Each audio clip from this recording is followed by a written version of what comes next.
My dad died here. He saved someone. A 9-year-old girl said that the way you read a street address. Flat.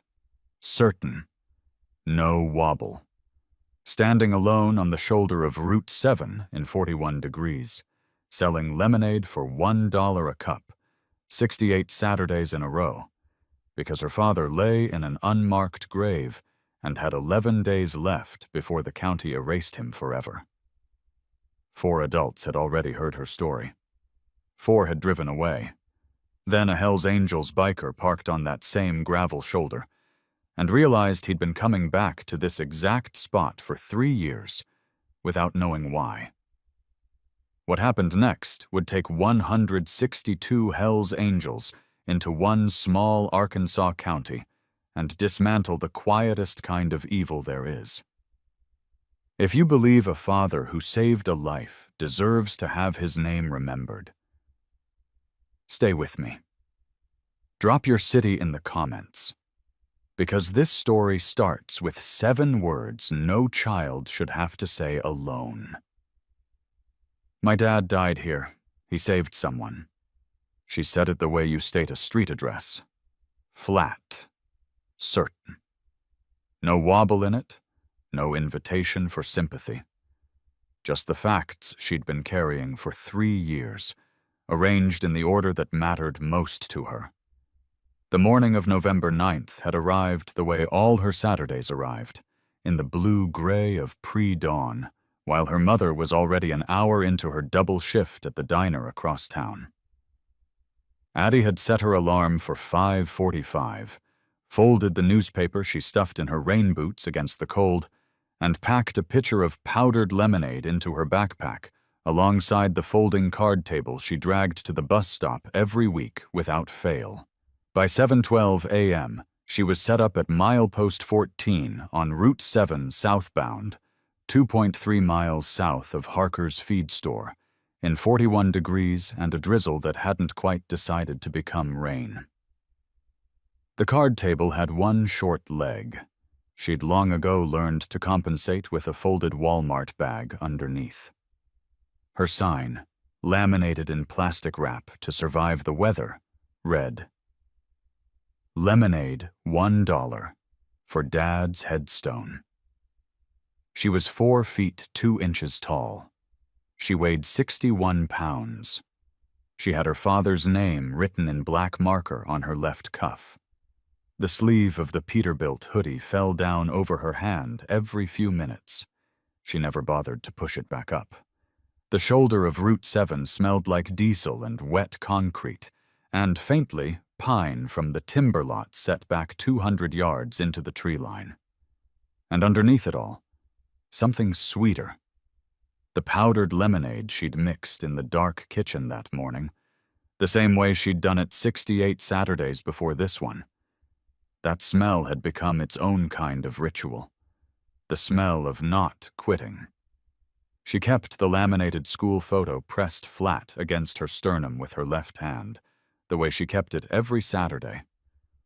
A school picture of a little girl in a purple dress, 5 years old, freckles across the nose bridge, wide brown eyes. On the back, in black Sharpie, a working man's handwriting. My girl. The whole reason. Dad. The edges of the laminate were uneven. She'd done it herself with a glue stick and contact paper.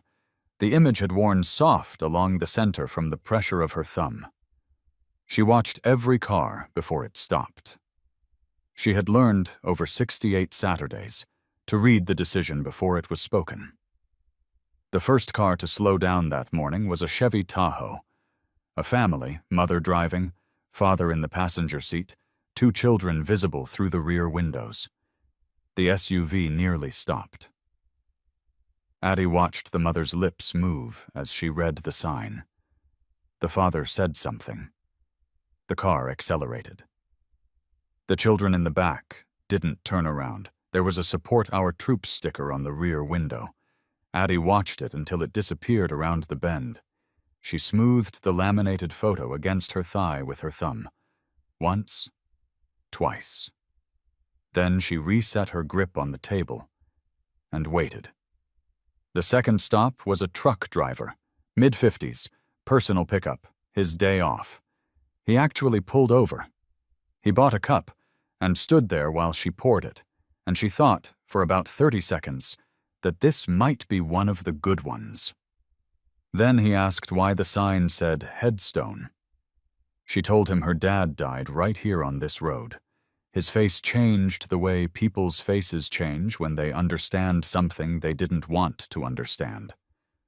He set a $5 bill on the table's edge, didn't pick up his lemonade, got back in his truck, and drove away. The $5 sat on the table. She hadn't touched it. Something about the way he'd left it felt less like a donation and more like an apology for leaving. She wasn't ready to accept it. The third car was a woman traveling alone. Addie could see the Cedar Bluff County Schools lanyard hanging from the rearview mirror before she even rolled down her window. She didn't get out. "Honey, this road is not safe. Where is your mother?" Addie said her mom was at work. "There are proper channels for family assistance. This isn't the right way to do this." She took a photograph of the sign, not of Addie. Then she drove away. Addie thought about that afterward. The way the woman had aimed her phone at the cardboard and not at her face, like she was documenting a code violation. The fourth stop was the one that cost Addie the most, because it started differently. A silver sedan pulled over, and two people got out. A man in his late 40s wearing a Cedar Bluff Falcons polo and chinos, and a woman in her 30s carrying a clipboard. The man crouched to Addie's eye level. He asked her to tell him the whole story. He listened. He nodded. He put his hand on her shoulder and said the words she had been waiting 3 years to hear from someone in an official capacity. "I'm going to make some calls today, sweetheart. This isn't right." His aide wrote something on the clipboard. They walked back to their car. They drove away. What Addie had no way of knowing was that the aide's phone lit up before they reached the on-ramp. She was texting Preston Garfield, the county commissioner, District 4. 4 words. "Callaway Kid is back."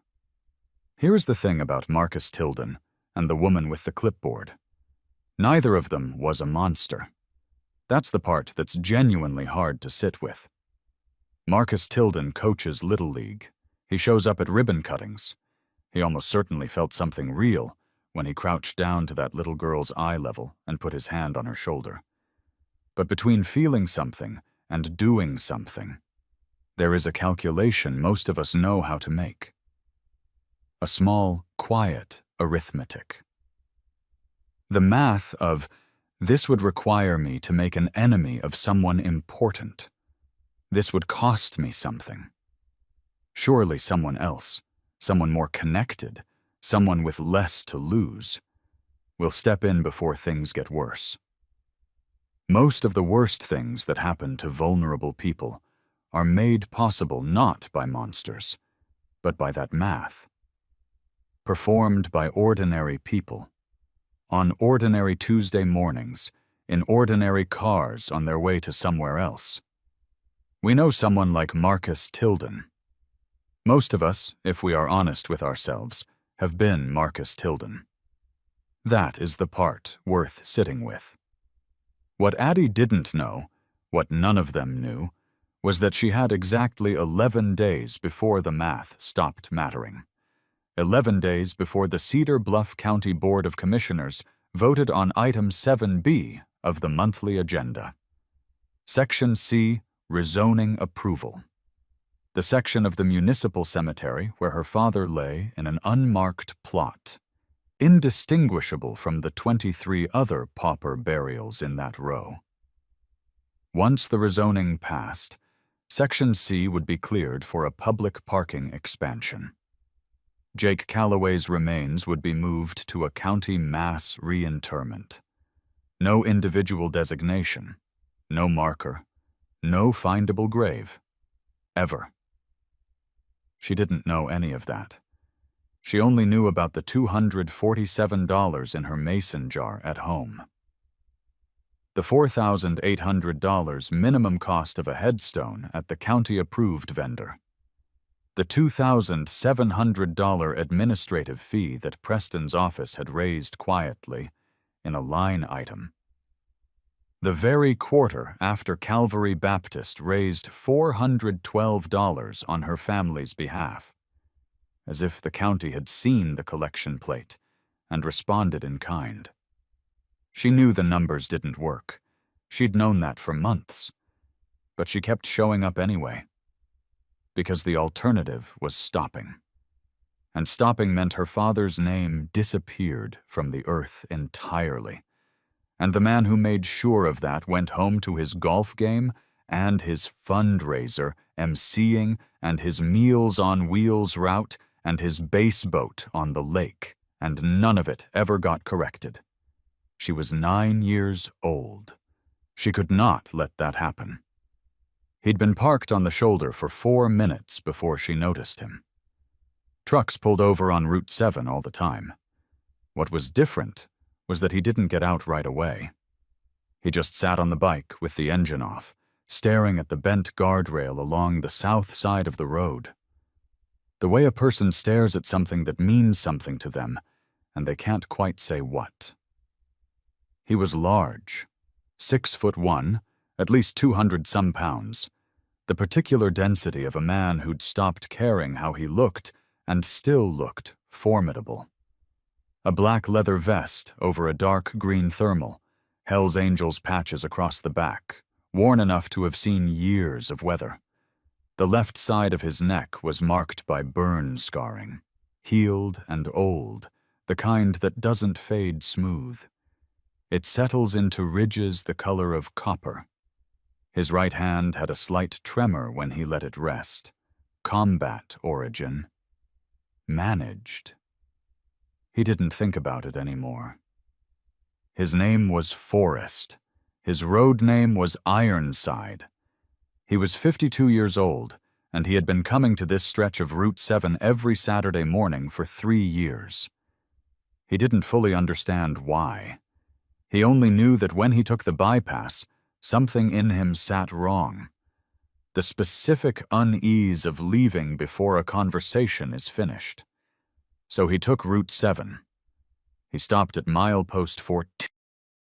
He sat for a few minutes, looking at the old bent guardrail with the rust on it. Then he rode on.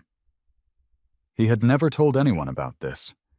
Not his chapter, not Dex, not his wife, who had once sewn a small piece of embroidery onto the inside of his left collar, a patch not visible from outside that read, Route 7, for the man who stopped. He'd never asked how she knew. Some things between people don't require words. What he didn't know was that the reason he kept coming back was already standing 12 feet away, holding a laminated photograph against her sternum, watching his eyes the way she watched every stranger's eyes, reading the decision before it was spoken. She stood up from her camping chair. She walked around the table, 3 deliberate steps on the wet gravel, left boot landing slightly heavier than the right, the oversized sleeve falling down over her hand. She stopped in front of his bike and looked up at him. She held the laminated photo flat against her chest with her right hand. She said it. My dad died here. He saved someone. 7 words. The same 7 words she had rehearsed in her head every Saturday for 18 months, waiting for the person they were meant for. Forrest went completely still. Not the stillness of surprise. Something slower and older than that. His eyes moved to the bent guardrail. He pulled off his right glove. Without looking down, his thumb moved along the burn scar on his left forearm, not a conscious gesture. The involuntary way people touch old injuries when the past becomes present. He looked back at her. What was his name? 4 words. Low and careful, the tone of a man asking a question he's not certain he's ready to have answered. What Forrest didn't yet know was that the answer to that question was going to change everything he thought he understood about 3 years of Saturday mornings on a cold highway shoulder. She reached into the kangaroo pocket of the hoodie and produced the laminated photo. She held it out toward him without releasing it. Showing, not giving. She had never let go of it. His name was Jake Calloway. He drove a semi. He doesn't have a headstone. The county said we don't qualify. 22 words delivered in the same measured tone. The voice of a person who has said a hard thing enough times to stop flinching while saying it. Forrest looked at the photo. A little girl in a purple dress, 5 years old, freckles, wide brown eyes. On the back, in black Sharpie. My girl. The whole reason. Dad. He held it with both hands, with the care you give to something that isn't yours to drop. He stopped because a motorcycle crashed right there. She pointed at the guardrail without looking away from his face. He pulled the man out. Then the truck hit him. Mom says he was already helping when it happened. She was watching his expression. She was very good at watching expressions. She'd had 18 months of practice learning to read the microsecond before a person decided to stay or go. His face was doing something she hadn't seen before. His jaw had gone tight. The movement of his thumb along his forearm had stopped. He was looking at the guardrail the way a man looks at something he's been circling for 3 years without being able to name it. Then he reached up slowly and pulled his collar to the side. He showed her the full burn scar on the left side of his neck, the raised, permanent record of a motorcycle fire on a November afternoon. The record of the specific morning she'd heard about her entire life and never expected to find a face for. Your dad pulled me out of that bike. His voice was very quiet. I've been riding this road every Saturday for 3 years because I never found out who he was. Silence. The drizzle hit the plastic-wrapped sign. A crow called once from the tree line and went quiet. A semi passed at highway speed, and the air moved with it, and neither of them moved. Addie looked at the scar. She looked at his face. She looked back at the scar. She did not cry. She held her lower lip between her teeth the way she did when she was thinking very carefully about something. Her hand found the laminated photo, and she smoothed it once against her thigh. 3 years. Every Saturday. Right here. Her father had died on this shoulder, saving this man, and this man had been coming back here every Saturday for 3 years. And she had set up her lemonade stand here 68 Saturdays in a row. And today was the first Saturday their mornings had landed at the same mile marker at the same hour. She exhaled through her nose, slow and audible. The ritual she'd developed over 18 months of hoping that today would be different. What happened next took Forrest completely by surprise. Because the second thing Addie reached for wasn't grief. It was something else entirely. She went back into the kangaroo pocket, deeper this time, and produced a folded Walmart receipt. Narrow thermal paper, folded carefully in thirds. The handwriting on the back was in pencil, small and deliberate. A 9-year-old's careful attempt to capture exactly what she'd heard. A child's near-perfect acoustic memory, committed to paper that same night on the kitchen table. 3 weeks ago, I was at the county building with my mom. She went to the restroom. I was sitting on the bench in the hallway. The door to the office was open about 4 inches. She unfolded the receipt. I wrote down what I heard. She held it out to him. He took it. He read it once. His expression didn't shift the way faces do when something surprising lands. It shifted the way faces shift when something suspected becomes confirmed. When a thing that has felt wrong for a long time is finally demonstrated to be wrong. The penciled fragments. The second appeal was denied this morning. She's out of options under county code. The beautification account is sitting at $312,700. Not one headstone paid for in 14 months. Not one. The rezoning vote is next month. By the time Section C gets cleared, there's no record to connect to. Problem solves itself. I know what I'm doing, Gerald.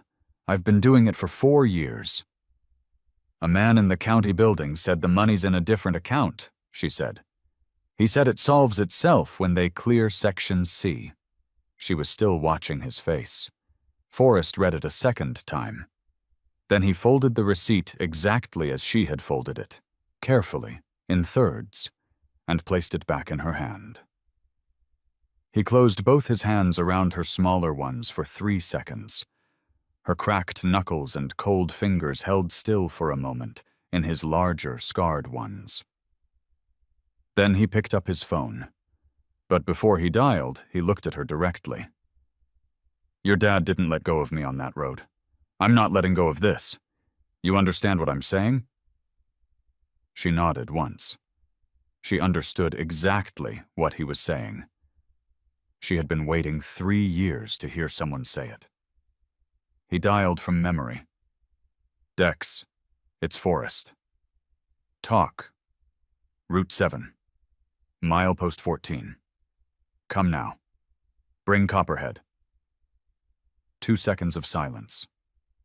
How many? Everyone. The call lasted 11 seconds. Dex didn't ask what kind of situation. Didn't ask for evidence. Didn't ask if it could wait. He knew Forrest. Forrest didn't make calls like that. Within 4 minutes, a chain of phone calls went out from the Cedar Bluff chapter that would, by the end of the afternoon, reach Fort Smith and Harrison and echo back from 2 other chapters who heard through the network and didn't wait to be invited. The largest single-cause mobilization in tri-chapter history, and it started with 11 seconds of phone call on a gravel highway shoulder in a November drizzle.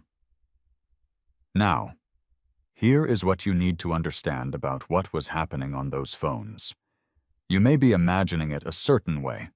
100 bikers revving up, looking for someone to confront, heading toward a county commissioner's house with bad intentions in their eyes. That's the image, isn't it?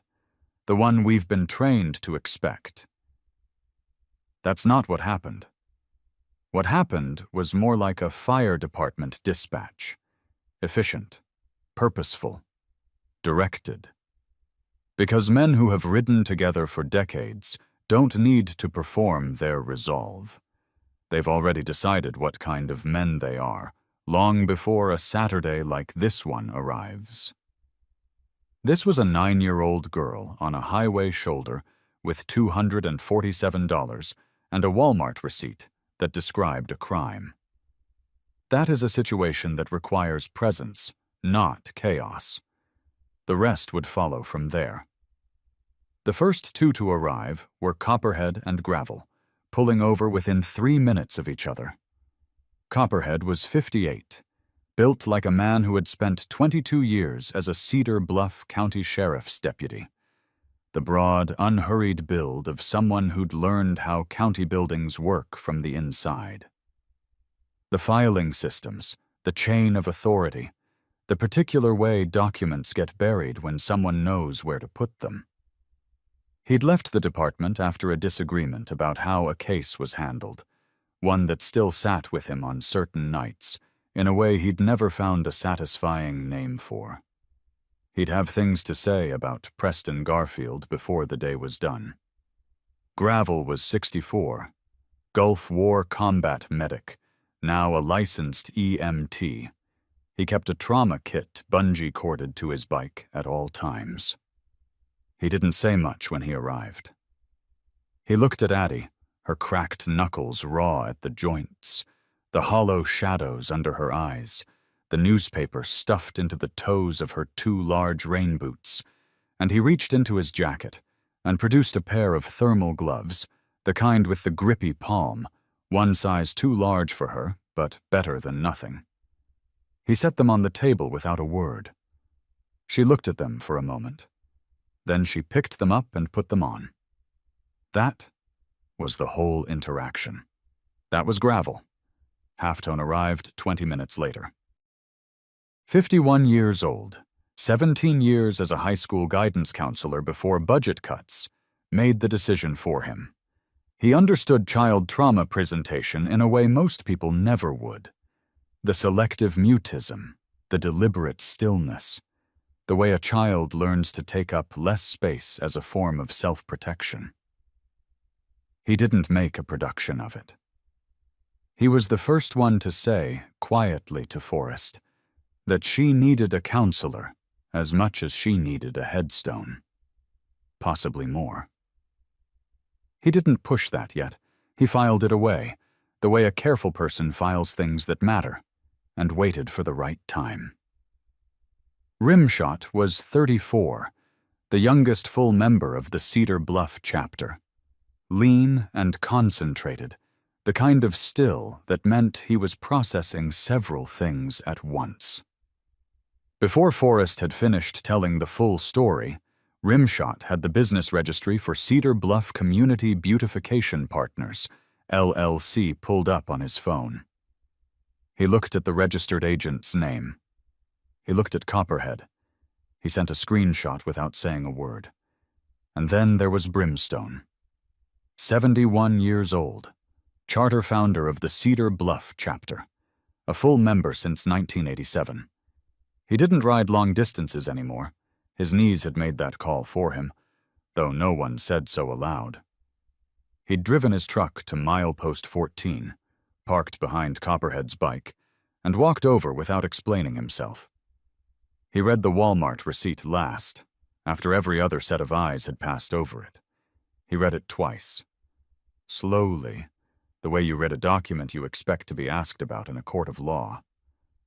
Then he set it on the hood of his truck and looked at Dex, who had arrived while Brimstone was reading.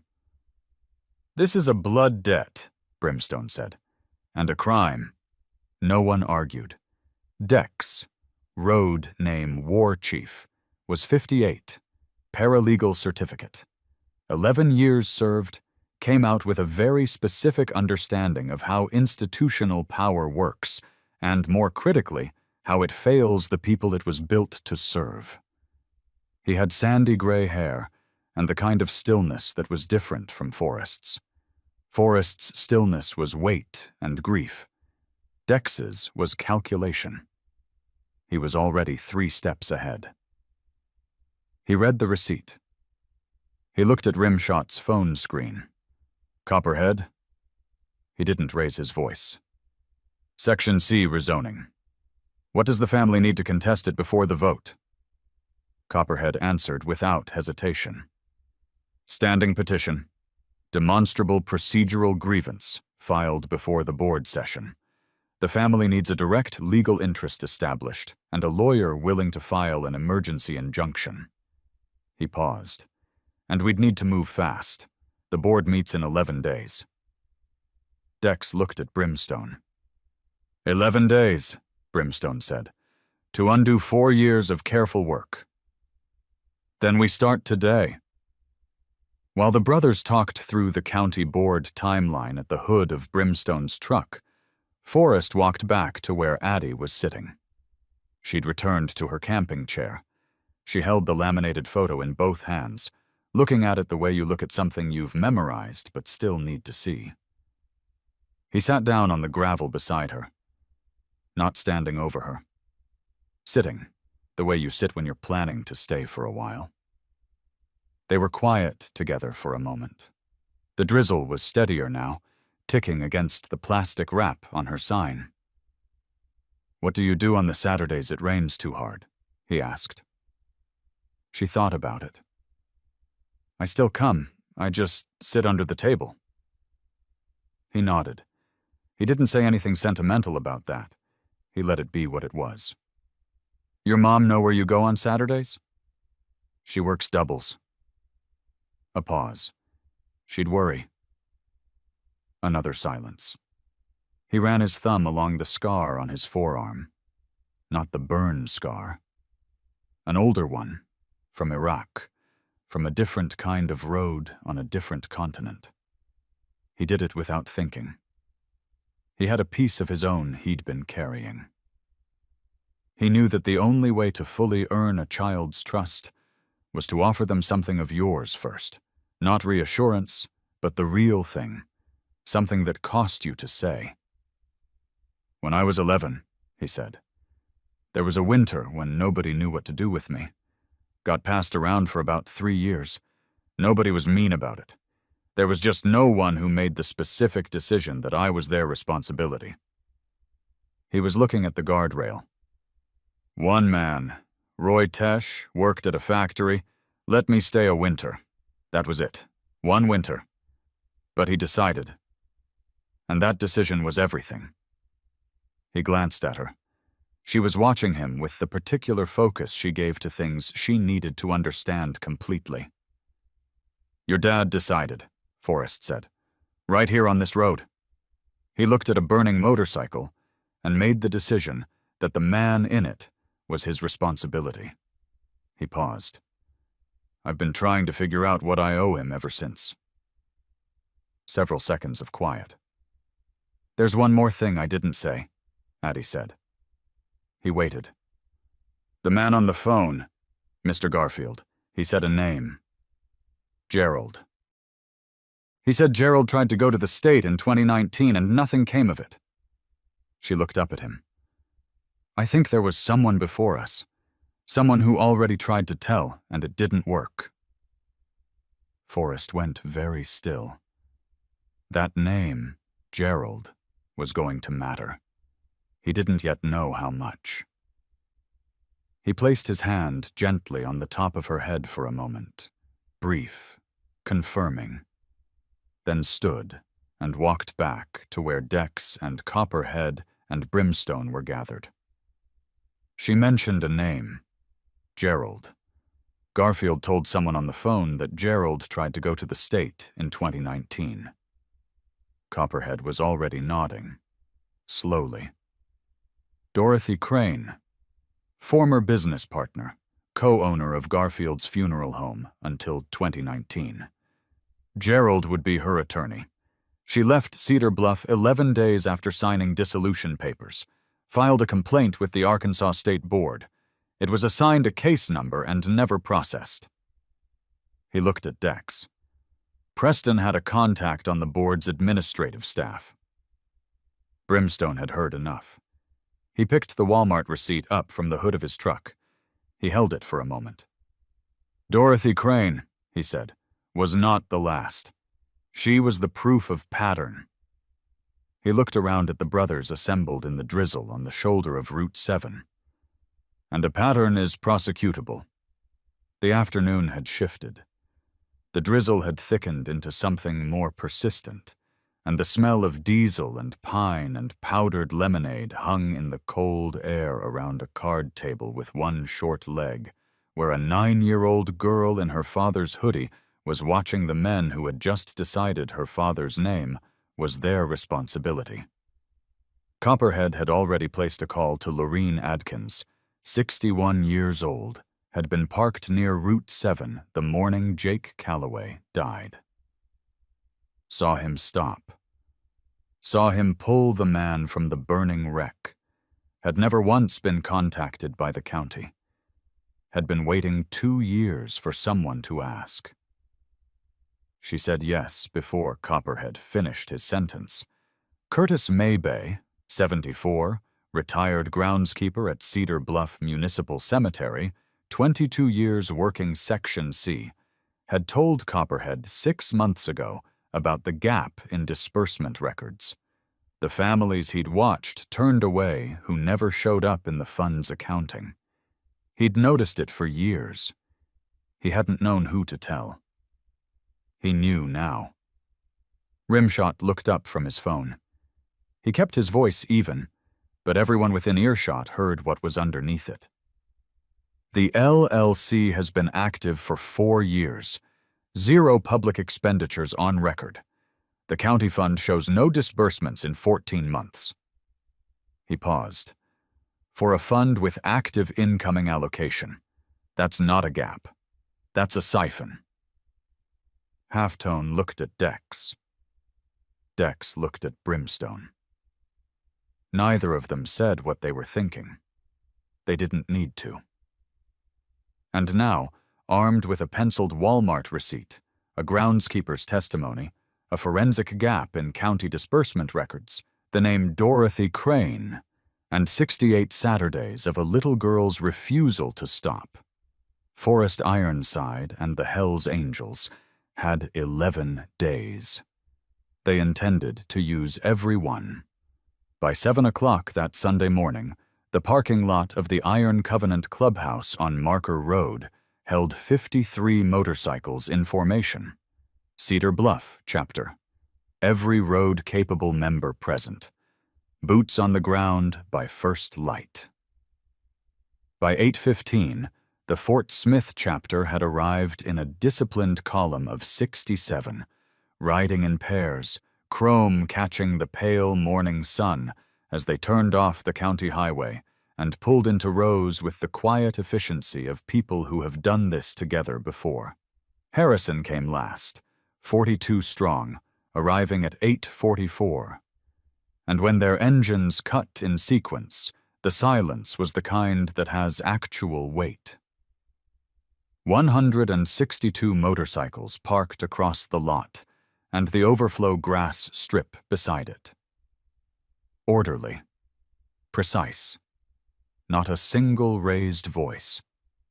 The rumble that had preceded them by a full 2 minutes, a sound the neighbors on Marker Road described later as thunder from a clear sky, had settled into an expectant stillness that felt, to anyone paying attention, far more serious than noise. Now, here's what you might be picturing. You've heard that number. 162 Hells Angels converging on a small Arkansas county the morning after a 9-year-old handed a biker a Walmart receipt. You're imagining a confrontation that ends with someone bleeding on a lawn. You're imagining chaos, broken windows, men in leather vests making threats outside an official's house at dawn. That is not the story. These men had families, trades, 2 decades of riding together, which is to say 2 decades of learning that the most powerful thing a large group of people can do is arrive with absolute calm and stay there.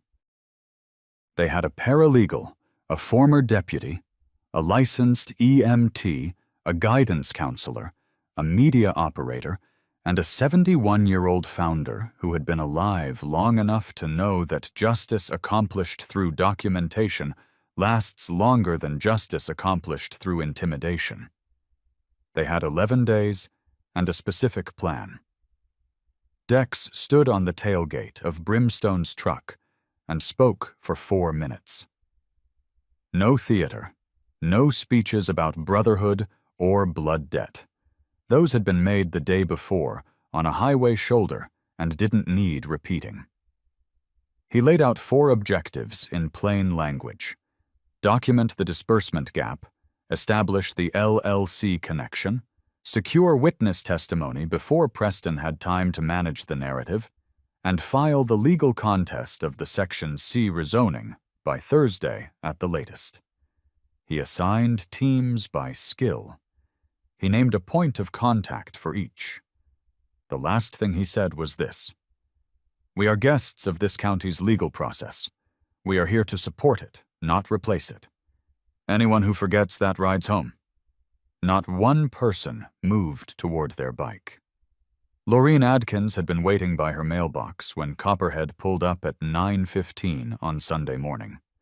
61 years old, plain-faced, a woman who looked like she had been rehearsing this conversation in her head for 3 years and was slightly terrified to finally have it. She'd been driving her husband to a pre-dawn fishing spot the morning Jake Calloway died. Route 7. Milepost 14. November, 3 years ago. She had seen the semi pull over. She had seen the driver get out, a big man, moving fast, no hesitation, and run toward the burning motorcycle on the shoulder. She had pulled her own car to the gravel 30 yards back because the fire was close to the road, and she wasn't sure how much of the shoulder was safe. She had watched Jake Calloway pull a man from burning wreckage. She had watched the oncoming semi-drift. She had screamed. She could still hear herself screaming. And then the impact. And then she was on the phone with 911, and her husband was out of the car and running, and everything after that was noise and red and the smell of burning. The county investigator came 2 days later, she told Copperhead. Her hands were folded on her kitchen table, very still, in the way of hands trying to behave. He asked if I saw what caused the accident. I told him what I told you. He wrote it down. I never heard from anyone after that. Not once. She paused. I should have pushed. I should have called back. I kept thinking someone official was handling it and that family was going to be taken care of. She looked at her hands. I don't think that anymore. She'd kept a contemporaneous note. The kind of thing a careful person does when something terrible happens and they want to remember exactly what they saw. A handwritten account, dated 3 years old, sitting in a manila envelope in her hall closet because she'd never been sure who to give it to. She gave it to Copperhead. He held it the way you hold something that just closed a 3-year gap in a legal case. Curtis Mabe had worked the Cedar Bluff Municipal Cemetery for 22 years, the last 8 of them in Section C. 74 years old, retired now for 18 months, living in the same house on the cemetery's east edge, where he'd lived since 1998. He met Copperhead and Rimshot at his front porch with a folder already in his hand. I've been keeping notes, he said, before either of them could explain why they'd come. Since I started noticing families getting turned away from the fund. I wrote down names and dates, the ones I knew about anyway. He opened the folder. 7 families in 4 years. Not one successful compensation disbursement that I saw make it to a family. Not one. He looked at Rimshot. A fund that takes in allocation but never disburses. Where does you think the money goes? He had cross-referenced the disbursement inquiry log, requests he'd overheard families make when they came to the cemetery office, against the county's public posting of fund activity, which listed incoming allocation but no outgoing. The gap was observable to anyone who bothered to look. No one in an official capacity had bothered to look. The folder went into Copperhead's saddlebag alongside Laureen Adkins's 3-year-old handwritten account. Margaret Soules didn't want to meet in person. She wanted to do it by phone at first. Then Rimshot sent her a screenshot of the LLC registration, Cedar Bluff Community Beautification Partners, registered 4 years ago, nominee director listed, Preston Garfield's home address in the registered agent contact, and she called back within 6 minutes and said she'd meet wherever they wanted. She was 49, former county office administrative assistant. She'd quit 2 years ago, and the reason she'd quit was sitting across from her now in the way that reasons eventually do. He asked me to backdate a fund denial letter, she said. The Hartwell family. This was 2 years ago. He wanted the denial dated 4 days earlier than it had actually been processed, because the family had filed within their appeal window, and he needed the window to appear already closed. She exhaled. I said no. He said he understood. 3 weeks later, my position was reclassified as temporary, and I was given a 6-week notice. Another exhale. I kept a copy of the original letter, the one with the real date on it. I've had it in a filing box in my garage for 2 years. She'd been waiting for someone to ask for it. She just hadn't known how to volunteer it without becoming the next person Preston Garfield needed to manage. The copy went into the folder. 3 witnesses. 3 accounts that had existed in isolation for years. A note in a manila envelope, a handwritten log, a photocopied denial letter, never connected to each other, never placed in the same room. In the same room, they formed a pattern that was impossible to look away from.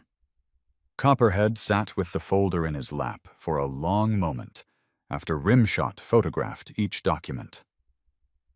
He didn't just steal money, he said. He stole the family's ability to appeal it.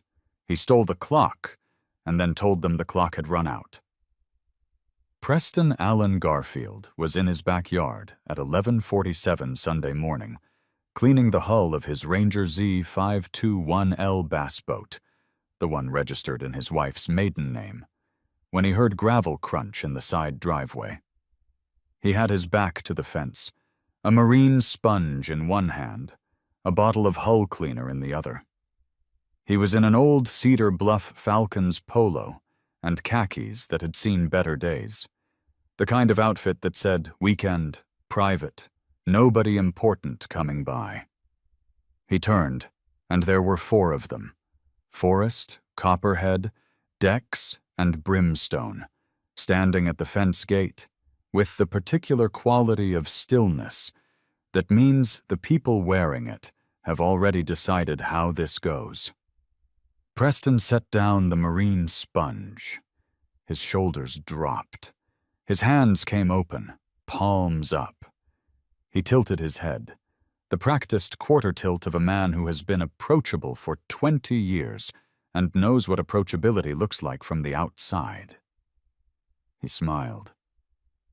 "Gentlemen, I don't believe we've been introduced. What can I do for you today?" The smile was real.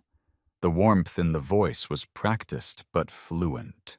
He name-dropped the county board chair inside the first 2 minutes, and the county sheriff inside the first 3. He referenced 4 years of service. He said he was always glad to discuss family assistance programs with members of the community. He said his door was always open. You know that. He was very good. He'd been good for 4 years. Forrest let him finish. Then he asked one question. "Who is Gerald, and what happened when he tried to go to the state in 2019? 1 second. That was all it took. The shoulders didn't move. The smile stayed. But something behind Preston's eyes did a calculation.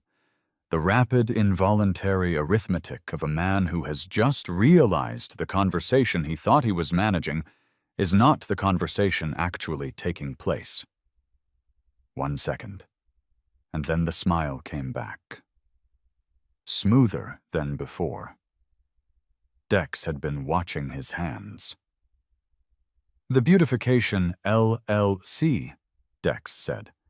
"Cedar Bluff Community Beautification Partners. Filed 4 years ago. 0 public expenditures. 4 years of fund allocation incoming and nothing disbursed to a single family in 14 months.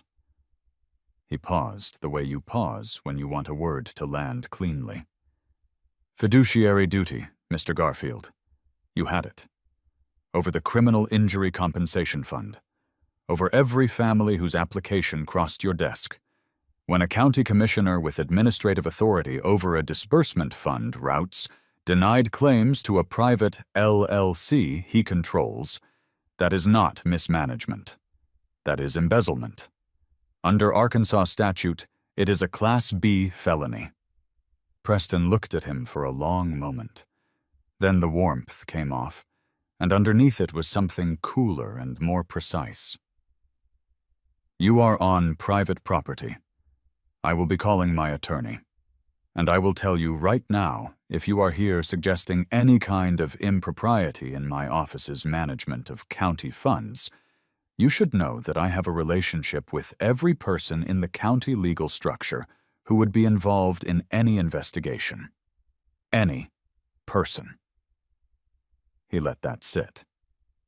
You want to pursue this? You go right ahead. My attorney will bury your club in litigation before you get to the discovery phase. Brimstone had not moved from the gate. He had not spoken until this moment. The FBI received a referral this morning, he said. The referral included a copy of the LLC registration, Curtis Mabe's disbursement log, Margaret Soles's dated denial letter, and the transfer record from Cedar Bluff Community Bank showing $312,700 moved from the county fund to the LLC account 11 days after Jake Calloway's compensation claim was denied. He paused. You're welcome to call your attorney. I expect the FBI will want to speak with them. The word landed. Preston's face changed. Not the face of a man who has been defeated. Not yet. The face of a man who has run his calculations and discovered for the first time in 4 years that the numbers don't come out in his favor. He was quiet for a long time. I have been under enormous stress, he said. His voice had dropped half an octave. The things you're describing, if they happened the way you're characterizing them, there were pressures on this office that you don't understand. The county budget, the structural deficits, decisions I had to make with inadequate guidance. Forrest said 8 words. Quietly. Final. I'm not interested in your reasons. Neither is she. Preston Garfield looked at the 4 men standing at his fence gate on a Sunday morning in November, and the performance stopped. Not because he chose to let it go, because there was nothing left underneath it to perform from. He stood in his backyard beside his bass boat registered in his wife's maiden name, with marine sponge residue on his hands, and the absolute irreducible knowledge that this particular Sunday was the last day his careful construction held. He asked once, very quietly, if someone could call his neighbor about his mail. He was going to be gone for a while, he thought. Someone should know. He looked genuinely confused for a moment about what else needed handling. 3 Cedar Bluff County Sheriff's deputies arrived at 14 Denton Ridge Road at 12:23 p.m. Copperhead had made that call 40 minutes earlier. They read Preston Allen Garfield his rights in his own driveway. His hands were cuffed behind his back, with the unhurried efficiency of procedure. He had hull cleaner residue on his left palm. He did not look like a villain. He looked like a man who had gotten up that morning expecting a routine Sunday and been interrupted during it. That is precisely the point. The arrest was the beginning of what people would later understand. It was not, as it turned out, the full picture. Rimshot found it while photographing the documents on Preston's home office desk, a door that Copperhead had identified as always locked, whose key they'd requested the deputies open under the search warrant Copperhead had spent Friday night helping a pro bono attorney draft. The filing cabinet's bottom drawer held Preston's copies. The originals, the ones the county should have retained, were gone. But Preston kept his own records the way meticulous people keep records of the things they've done. Organized, dated, cross-referenced. Rimshot photographed each document as he went, narrating quietly to Copperhead. And then, underneath the Calloway file, under the Hartwell file, under 3 others Rimshot hadn't reached yet, there was a folder with a different color tab. Older. The paper inside had the specific yellow tone of documents that have been sitting in a bottom drawer for 4 or 5 years. He picked it up. He read the top line. He said Copperhead's name once. That was all. By early Sunday afternoon, the brothers were gathered at the Iron Covenant Clubhouse, Cedar Bluff chapter's back room, the one with the long table and the whiteboard that Rimshot had taken ownership of.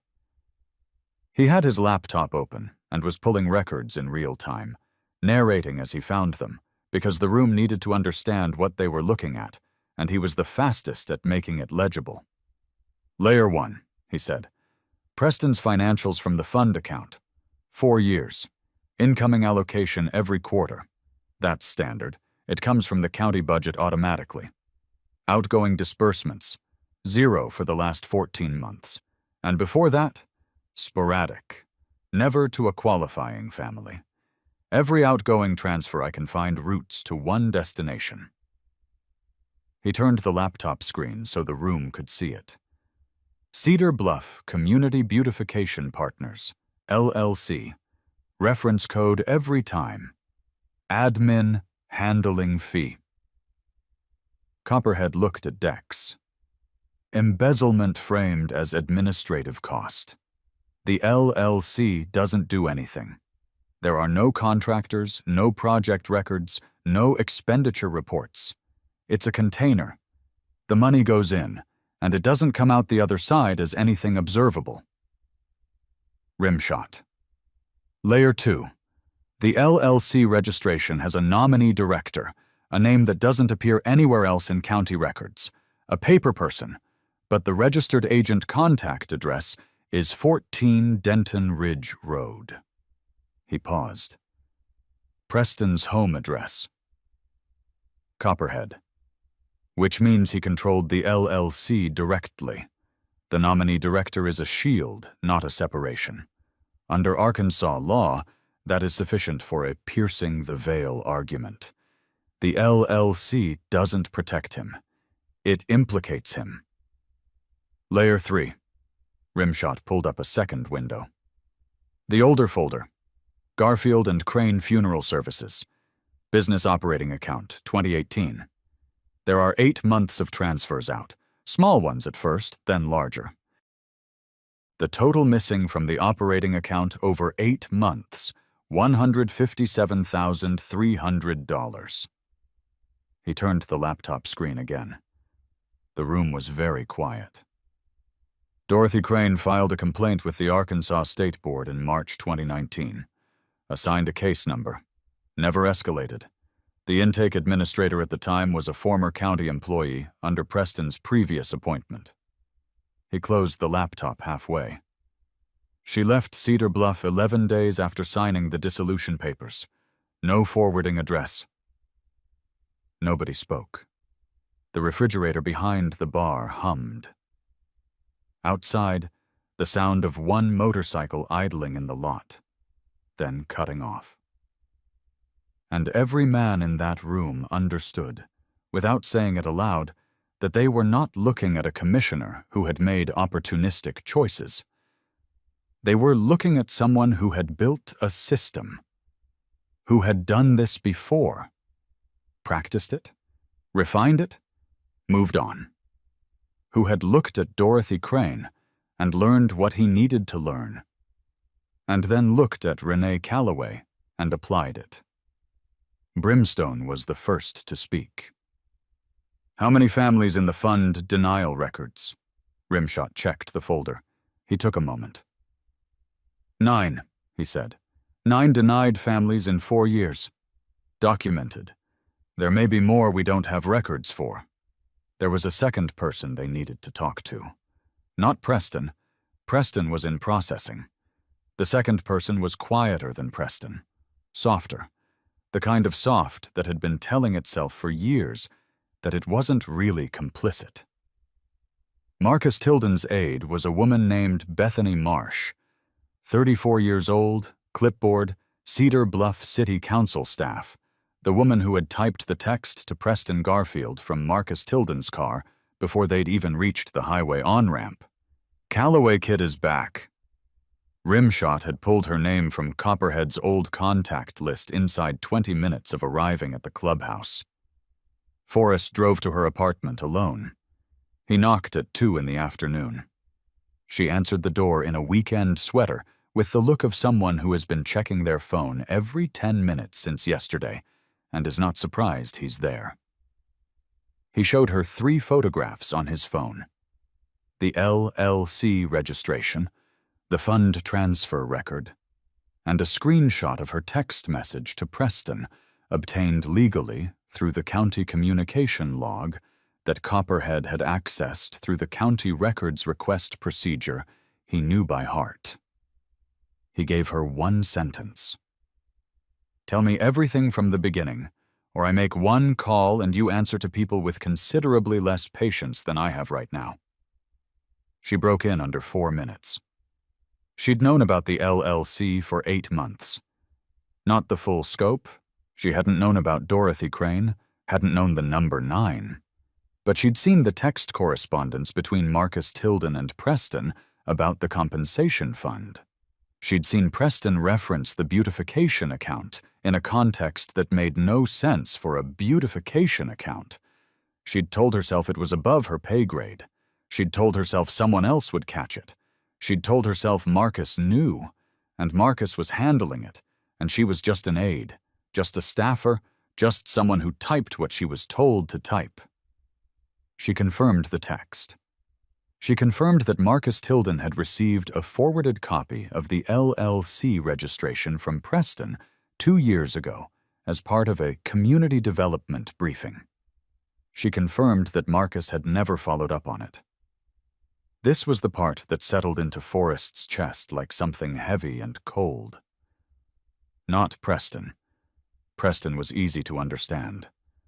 A man who saw a system with loose supervision and a funding pool that no one was watching, and decided to use it.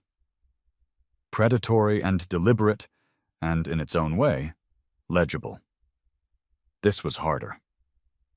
Bethany Marsh wasn't cruel. She'd volunteered at the food bank 3 times last year. She had a card from Jake Calloway's funeral program pinned to her refrigerator. She explained that quickly, looking at the floor, because she'd been at the service and felt terrible and wanted to remember. She'd felt terrible for 3 years and done nothing with the feeling except feel it. She knew. She had looked at the loose edge of a very wrong thing. And she had decided, in the specific arithmetic of someone who has bills and a job and a life that functions, that it was not her specific problem to make right. Forrest drove back to the clubhouse without saying very much to anyone. He sat with it for a while. The anger wasn't where he expected it to be. He had expected to feel angrier at Preston. What he actually felt, the thing that sat in his chest for the rest of that afternoon, was the specific grief of the nearly. All the nearly stopped moments. All the mornings when one person in a position to notice had noticed, and then carefully looked away. The narrator owes you this.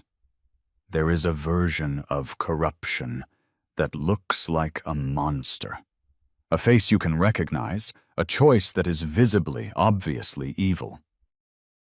And that version is easier to live with, because it lets the rest of us off the hook. Preston Garfield, who raised administrative fees by exact increments to price grieving families out of every community effort to help them, who delivered Meals on Wheels on the 2nd Tuesday of every month while running an embezzlement operation through a shell company. Preston Garfield didn't look like that version. He looked like your city council member. He looked like the man who MCs the county fair ribbon cutting. He looked like someone who cares, and has always cared, and you've always known that he cares. The mundanity of it is the point. The ordinary face it wears is not incidental. It is the mechanism. The federal agent's name was Carver. She arrived at the Iron Covenant clubhouse at 4:30 in the afternoon. Plain clothes, practical, no performance of authority. She had the particular exhaustion of someone who has been working something for too long and was running out of patience with how long it was taking. She did not receive a warm welcome. She did not expect one. "I'm told you have material relevant to an open federal investigation," she said. She had addressed this to Dex. "Depends on what you're investigating," Dex said. A short pause. She said Preston Garfield's name and the name of the LLLC. Dex looked at Copperhead, at Brimstone, at Forrest, an exchange that required no words. "How long has your office known about the fund diversion?" Forrest asked. She held his gaze. "We've had the LLC registration flagged for 14 months. We've been building the financial trail through the appropriate legal channels." 14 months. He let the number sit in the room. "We got a 9-year-old off a highway shoulder in one day." She had no good response to that. She knew she had no good response to that. The whole federal legal process, the appropriate channels, the careful documentation, the chain of custody requirements. It existed for real and important reasons, and it had still moved at a speed that would have let Jake Calloway's grave get cleared in the spring without a marker, without a name, without any of it ever being officially connected to the man who arranged it. She let the silence be what it was. Then she said, "You have something we don't." Rimshot placed the documents on the table, one at a time. The LLC registration with Preston's home address, Copperhead's copy of the fund transfer record, Margaret Soles's dated denial letter, the one with the real date, the one that proved the family's appeal window hadn't actually closed, Curtis Mabe's 7-family disbursement log, Laureen Adkins's contemporaneous account. Agent Carver reviewed each item. When she reached the disbursement log, she set her pen down, leaned forward slightly, read it again. "The financial trail we had stopped at the LLC deposit level," she said. "We couldn't tie the denial letters to the transfer timing. This," she indicated Mabe's log and Soles's letter together. "This gives us the full mechanism. Denial to diversion, documented by 2 independent sources." She looked up. "This fills a gap we haven't been able to close." Dex stated the chapter's one condition before she could proceed. "Addie Calloway and her mother have a victim advocate assigned before any official interview. No one talks to that child without her asking for the conversation first." Carver nodded once. "That's already standard protocol in a case involving a minor victim. I want it confirmed in writing before the interview is scheduled. You'll have it by tonight." She stood to leave. "Agent Carver." Forrest's voice stopped her at the door. She turned. "You do right by her." A beat. "That's the job," she said. "Here is what you need to understand about the difference between what the federal investigation was doing and what the brothers did in one Sunday. The system was not broken. This is the thing people get wrong when they talk about what the Hells Angels accomplished on Route 7. A broken system could be fixed. What existed in Cedar Bluff County worked exactly as designed, built to move carefully, to require documentation, to protect due process, to ensure that when charges were filed, they would hold in court. Nobody built it to be slow on purpose. It just turned out that careful, done by the book, at the pace of quarterly budget reviews and 14-month flag procedures, added up to one more spring in which a 9-year-old's father remained unnamed in an unmarked plot. The brothers hadn't replaced the system. They'd bought it the time it needed to do what it was built to do. The scope of what Preston Garfield had built came into full relief by Monday evening. 9 families in 4 years. Total fund diversion. $312,700 from the Callaway claim alone. An additional $89,400 across the 8 other denied families' claims, money that had been formally allocated to disbursement and routed instead to the LLC at intervals of weeks, under reference codes that would have required someone already looking to interpret the $157,300 from Dorothy Crane's funeral home operating account, predated his commissioner tenure by 3 years, and established, as Brimstone had known it would, the pattern that made everything else prosecutable as a course of conduct rather than isolated incident. Total stolen across both vectors, just over $500,000. Timeline of operation, 7 years. Charges filed against Preston Allen Garfield by Tuesday morning in coordination with the federal investigation and the Cedar Bluff County Sheriff's Office. Embezzlement of public funds, felony, Class B. Fraud against a government program, federal charge. Abuse of fiduciary duty, civil and criminal exposure. Obstruction of the appeals process, specifically the backdated denial letter scheme, 3 documented instances. Conspiracy to defraud, based on the documented communication with his contact at the Arkansas State Board administrative level. Bail was set at $450,000.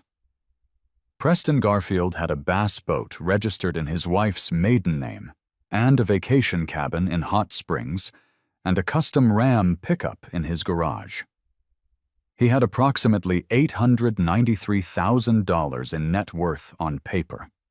He also had, as of Tuesday morning, frozen accounts pending the fraud investigation, and a wife who had not been home when the deputies arrived and had not returned since. He sat in the Cedar Bluff County Processing Center at a table with a cup of institutional coffee going cold in front of him, and no charming explanation left. The rezoning vote for Section C, Item 7B on the board's agenda, was pulled from the monthly session by the acting commissioner before the end of Monday's business day. Section C would not be cleared in the spring. The vote would not happen. Jake Callaway's unmarked plot in Section C remained exactly where it had been for 3 years. For now. There was a practical problem that needed solving before anything else, and the brothers understood this. Justice filed in a courthouse is one thing. A 9-year-old girl eating cereal alone for dinner 4 nights a week while her mother works a 6th job day is a different category of problem, one that doesn't wait for court dates. Halftone made the call to the school counselor Monday morning, not as a concerned citizen making a vague inquiry, but as a man who had spent 17 years in school counseling and knew precisely which words opened doors. He used the term grief-induced selective mutism and the phrase specialist intervention within 90 days, language taken directly from the note already in Addie's file, and within the hour he had a referral to a licensed child trauma therapist in Fort Smith who had an opening on Thursday. The session would be covered. Halftone had already handled that. He called Renee Callaway at 8:45 in the morning, between her breakfast shift and her cleaning service hours.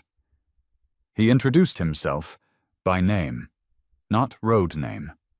He told her what the brothers had found, and what had been filed, and what Preston Garfield was now facing. He said it plainly, and without theater. Because Renee Callaway was a woman who had been given false hope before and deserved to receive real information like an adult. She was quiet for a long time. Then she said, "My daughter has been going to that highway every Saturday for a year and a half." "Yes, ma'am." "I didn't know." "She didn't want you to worry." Another silence. the specific silence of a mother learning the full weight of what her child has been carrying alone. "She's all right?" Renee asked. "She's remarkable," Halftone said. "And she's going to need some help processing what remarkable has cost her. That's what Thursday is for. I'll drive you both, if that helps." Gravel drove Addie and Renee to the Thursday appointment himself, in his pickup, with a paper bag of gas station snacks on the back seat. Specific ones, the kind a person buys when they've thought carefully about what a 9-year-old might actually want. He sat in the waiting room for the full hour of the session, reading a hunting magazine without registering a single word of it. And when Addie came out, she had the particular look of someone who has put down something they've been carrying for a very long time, and whose arms are not entirely sure what to do with the empty space. The therapist's name was Dr. Pauline Reese. She told Renee afterward, in the quiet way of a professional who has seen a great deal. She's been protecting everyone around her for 3 years. She's very good at it. Now she gets to practice not having to. Dr. Reese's report used the same phrase the school counselor had used. Specialist intervention, 90 days. And added one line that Renee folded carefully into her wallet and kept there. The prognosis for full vocal and social re-engagement is very strong when the source of the protective silence has been addressed. We have addressed it. In the truck on the way home, Addie ate a bag of peanut butter crackers and looked out the window at the passing timber lots along Route 7, not at milepost 14, at the trees. "Gravel," she said from the back seat. He glanced in the rear view. "Yeah. Thank you for the gloves, the first day." He looked at the road. "Anytime, kid," he said. The question of the headstone required solving on 2 fronts simultaneously: the legal contest of the administrative fee structure and the physical cost of the stone itself. Copperhead handled the first. The emergency injunction filed by the pro bono attorney on Tuesday, contesting the Section C rezoning and triggering a mandatory audit of the compensation fund, contained, as a subsidiary claim, a formal challenge to the $2,700 administrative processing fee that Preston's office had raised in the quarter following Calvary Baptist's $412 collection. Fee manipulation to obstruct access. Brimstone had used that exact phrase in his notes to the attorney. He'd seen it done to veterans' families twice in the 1990s, and he knew its legal name. The acting commissioner's office, operating now with full awareness that federal investigators were reading every document in the building, quietly restored the administrative fee to its pre-manipulation level of $340 by Wednesday afternoon. Rimshot handled the second front. He posted a single image to the chapter's social media account on Tuesday evening. No names, no identifiable location details, just a photograph of a folding card table with one short leg and a rain-laminated sign reading "Lemonade $1 for Dad's headstone," and 6 lines of plain text explaining what the sign meant and what was needed. By Thursday morning, contributions from 41 states had brought the total to $31,400. The Iron Covenant Tri-Chapter response: Cedar Bluff, Fort Smith, and Harrison together added $19,200 from chapter fundraising. A portion came from the Cedar Bluff chapter's own discretionary fund. The Fort Smith chapter had taken a collection at their Sunday meeting without being asked. Harrison's road captain had called Dex on Wednesday and said simply, "We're in. Tell us the number." The headstone vendor, the county-approved one, the same vendor whose minimum had stood at $4,800, was contacted on Friday morning by a man who introduced himself as Forrest and said he would like to discuss a custom inscription order and payment in full, today, if that worked. It worked. Addie was not told about the headstone until it was done. Forrest had asked Renee about this specifically. He wanted to know if Addie should be involved in the design, or if she'd rather see it finished. Renee had thought about it for a long moment and said, "Show her something finished. She's been looking at something unfinished for 3 years." The design was Forrest's idea, confirmed with Renee, who pressed her hand to her mouth when she heard it and nodded. The inscription on the granite was taken from the back of the laminated school photo. Jake Calloway's own handwriting, rendered in the stone engraver's best approximation of a working man's Sharpie script. "My girl. The whole reason. Dad." Below it, Jake Calloway, Route 7. He stopped. The headstone was installed on a Thursday morning in Section C of the Cedar Bluff Municipal Cemetery, Plot 23, while a light frost was still on the grass. Forrest was there for the installation. He stood back while the crew worked and didn't say anything to anyone. When they were done, and had packed their equipment and driven away, he stood in front of it alone for a while. He read the inscription twice. Then he called Renee and said, "It's ready." The Callaways arrived at Cedar Bluff Municipal Cemetery at 2 o'clock on a Thursday afternoon. Renee and Addie, driven by Halftone in the chapter's van, with enough space between the brothers standing at a respectful distance to make it clear that this moment belonged to the family first. Addie walked ahead of her mother. She was wearing the Peterbilt hoodie. Of course she was, with the thermal gloves Gravel had given her pulled over her hands. She had the laminated photo against her sternum, as always. She stopped in front of the headstone. She stood very still. She read the inscription once, twice. Her lip was between her teeth the way it went when she was thinking carefully about something. Then she reached out and pressed her palm flat against the granite.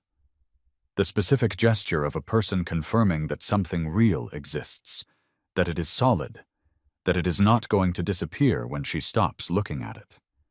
She kept her hand there for a long time. Renee put her hand on Addie's shoulder. Neither of them spoke. The frost was gone from the grass now. The light was thin and November pale. Somewhere in the tree line at the cemetery's edge, a crow called once and went quiet. The smell of cold earth and pine was in the air, the same smell as Route 7, 2 miles north. The same smell that had been her Saturday mornings for 18 months. Addie turned to find Forrest standing a few yards back, hands in his jacket pockets, giving her the room. She walked over to him. She held out the laminated photo, flat across both palms, the way you offer something precious. He took it. He looked at the little girl in the purple dress. He turned it over and read the back, even though he already knew what it said.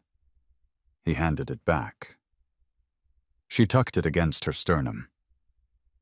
"He knew you," she said. Not a question. "He knew me for about 4 minutes," Forrest said. That was enough for him. Addie looked at him steadily with those wide, brown eyes, the eyes that had learned to read decisions before they were spoken. "It was enough for me, too," she said. The first thing Renee Calloway did when she came home that Thursday evening was sit at the kitchen table and eat dinner without watching the clock. She didn't have a second shift to race to. She didn't have a calculation to make about which bill could wait another week and which couldn't. The legal settlement process had been initiated. The pro bono attorney had filed for the full $312,700 compensation owed under the original Good Samaritan claim, now fully documentable with the restored case file. It would take months. But the direction had reversed. The clock was no longer running against them. She sat at the table in the kitchen of their rental on Clemson Street and ate a meal she'd had time to actually cook, and Addie sat across from her and ate without watching the door, without eating fast, in case something was about to be taken away. The kitchen smelled of something warm, ground beef and onions, the particular smell of a meal made with enough time to make it right. Addie had 3 helpings. Renee watched her daughter eat and felt something she hadn't felt in 3 years, something that wasn't relief exactly. Relief was what you felt when a threat passed. This was different. This was the specific, aching tenderness of watching someone you love remember that they're allowed to take up space. She didn't say anything about it. She refilled Addie's bowl.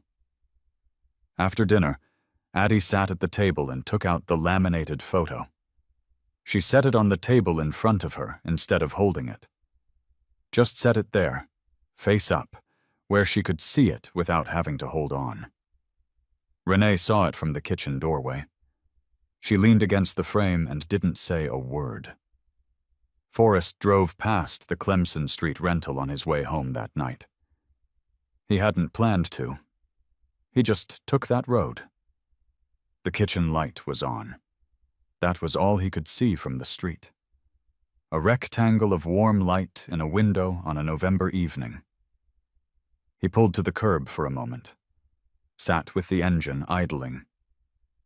He thought about Roy Tesh, about the factory worker who had looked at an 11-year-old with nowhere to go and made one specific decision. Not a grand gesture, not a life commitment, just a winter. Just the decision that one person was his responsibility for one season.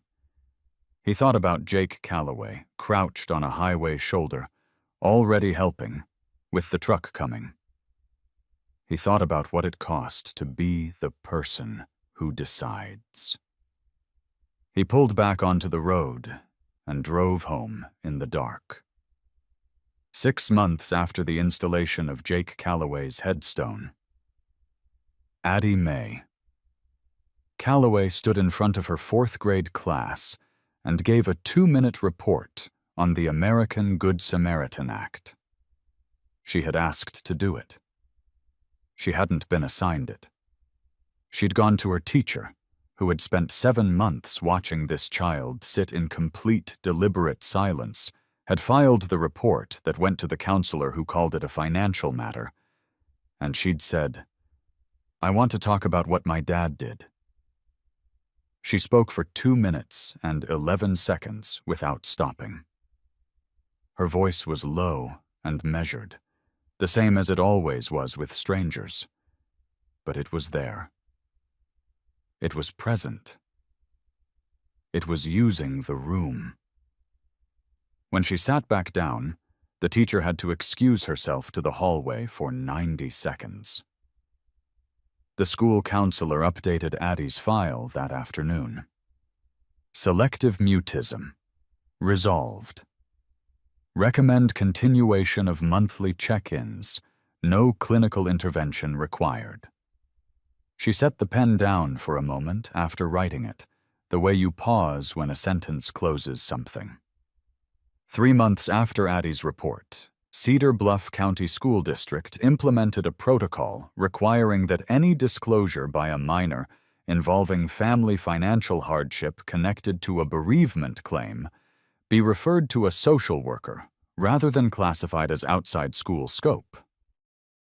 The protocol was named informally in the district's internal documentation, after no one in particular, but the school counselor who helped draft it knew exactly whose disclosure it was written around. She had not forgotten. The legal settlement for the Calloway family was finalized 8 months after the arrest. The full $312,700 compensation owed under the Good Samaritan claim was ordered disbursed. Renee Calloway reduced her work schedule from 6 days to 4. She enrolled in an accounting certification program at the community college. She was on track to finish in 14 months.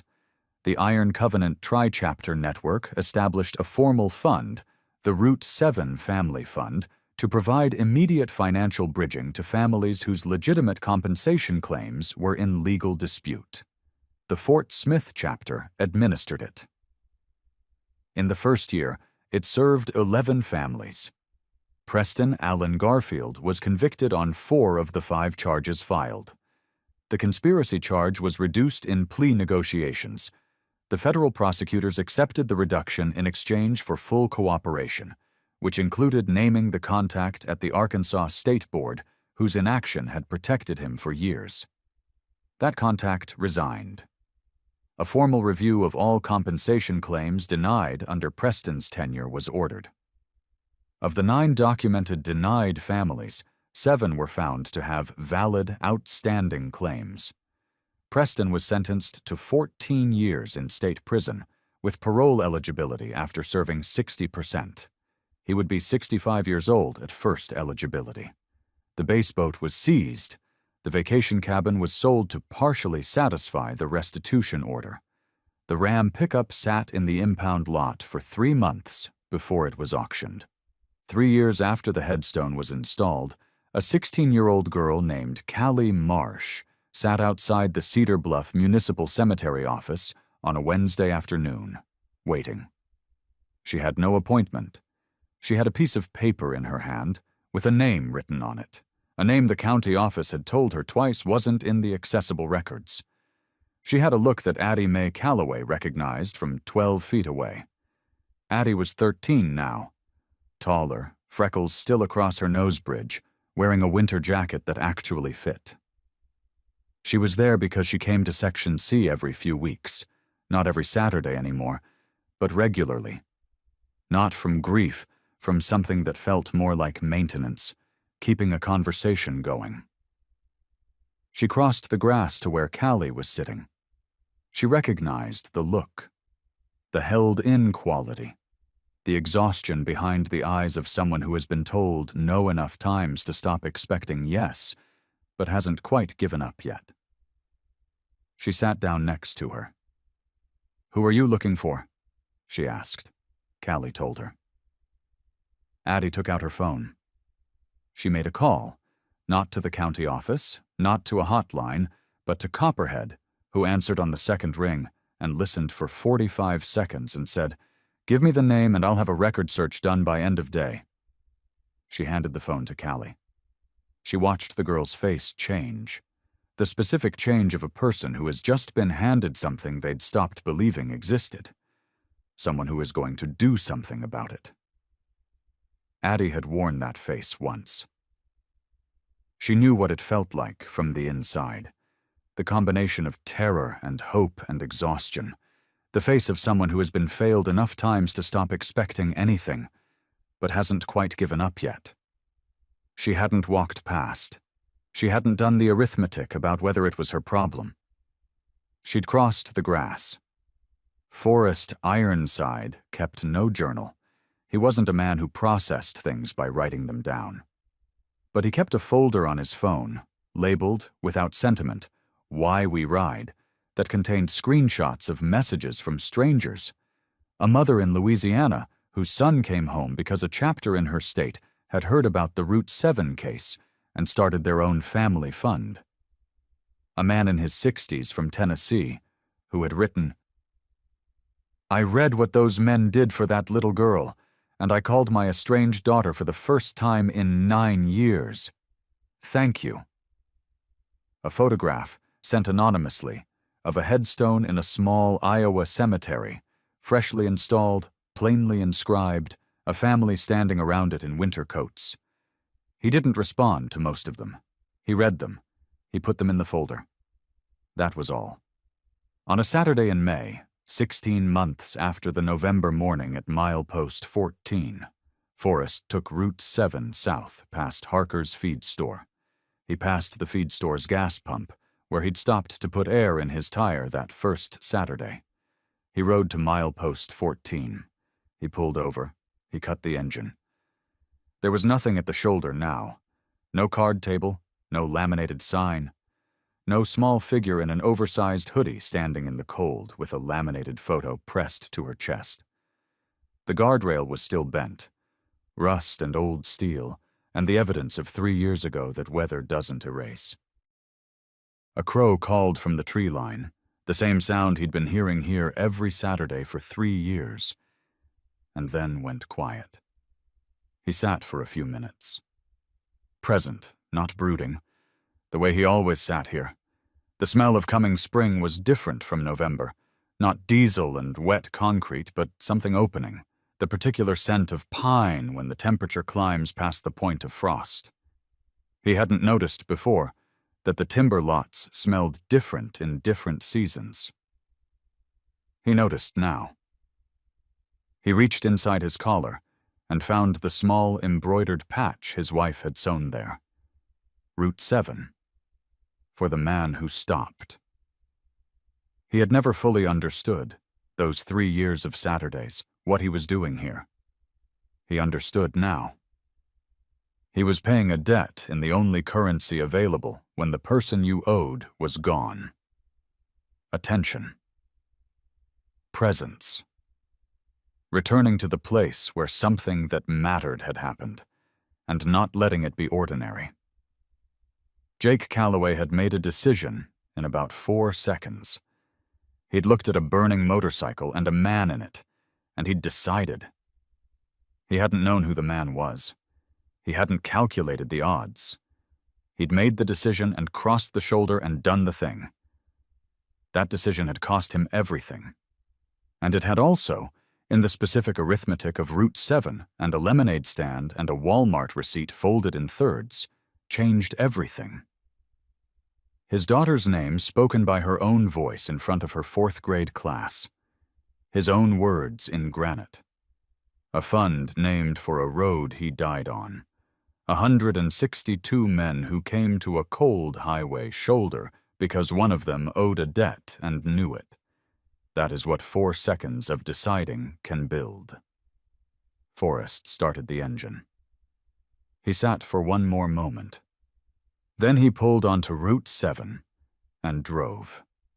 This story isn't really about bikers or patches or a county commissioner who made choices he thought were invisible. It's about what happens to the people we don't see.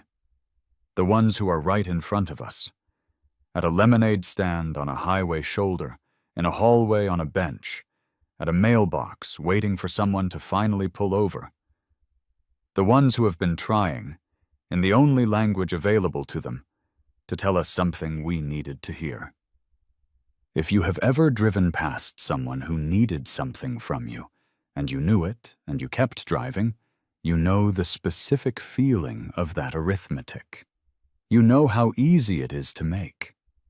And you probably know, if you're honest with yourself, that you think about it sometimes.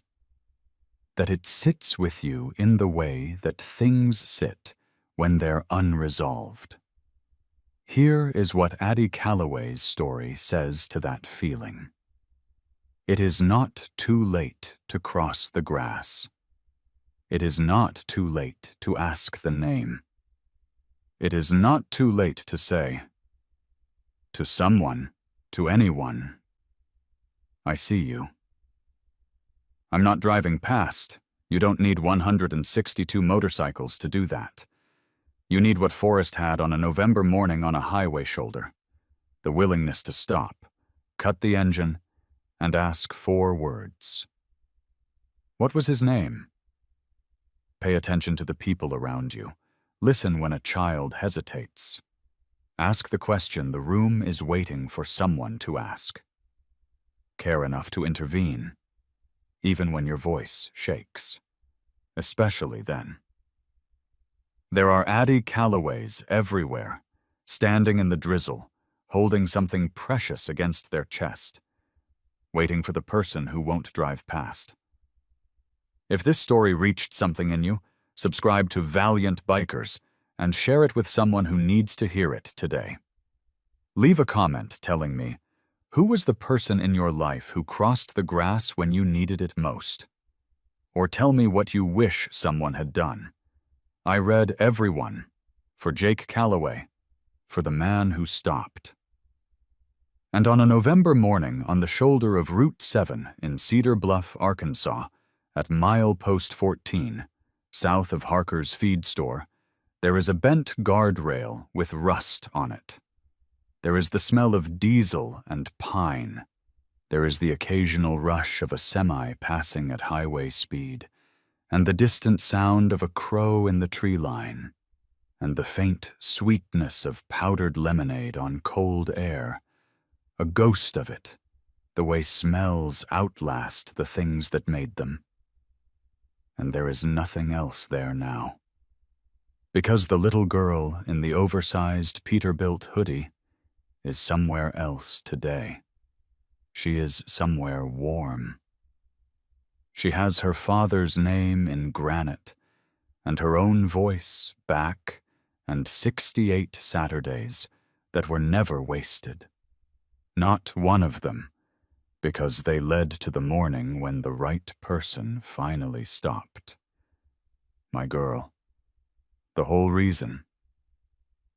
Dad. He knew.